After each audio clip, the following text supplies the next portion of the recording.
There are still no hobbits in The Lord of the Rings, the Rings of Power.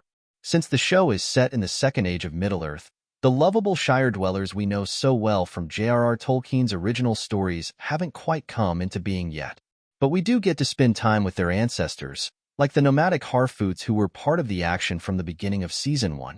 But as Season 2, which premieres August 29th on Prime Video, begins, the show's primary Harfoot characters Nori Brandyfoot, Markella Kavanagh, and Poppy Proudfellow, Megan Richards, are exploring the desert region of Run, in the east of Middle-earth. There, they'll meet some distant cousins. These are the stoors, who predate the Hobbit-adjacent river folk. Unlike the Harfoots, the stoors are not nomadic. The stoors' ancestry at some point was nomadic, says Tanya Moody, who plays the store's community leader Gundable. But over the years, we as a group have settled, and that has become our culture, to look after one another. Because they stay in one place, the stoors have started to record their own history and culture. That's encoded into the very detailed sets and costumes, which help the actors understand their characters. There's this beautiful carving made by Christian Milstead, our wonderful production designer, that's like a mural of the history of the stoors and Harfoot's origins, says Gavi Singh Chera, who plays a stoor named Merrimack.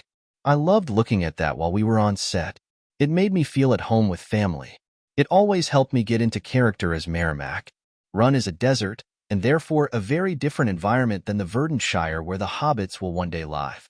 Co-showrunners Patrick McKay and J.D. Payne told EW that they were excited to tell a Lord of the Rings story in the desert for the first time, and Milstead took advantage of the opportunity to put something different on screen. The canyon that the stoors call home is such a wonderful little oasis, but it's a harsh world, Milstead says.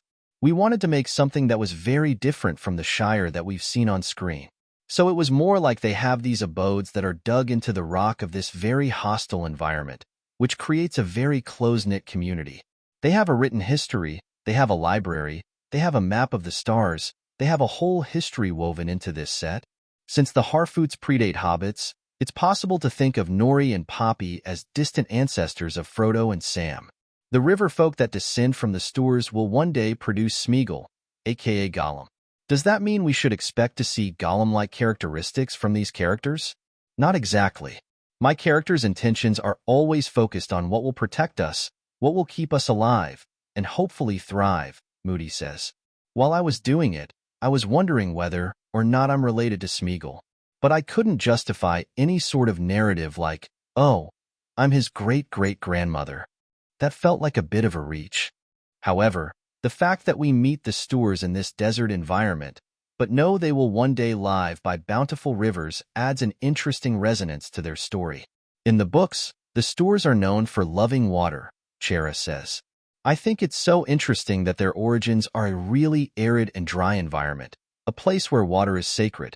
So if you then travel and you come across a river, and this is your history, it must seem like the ultimate oasis.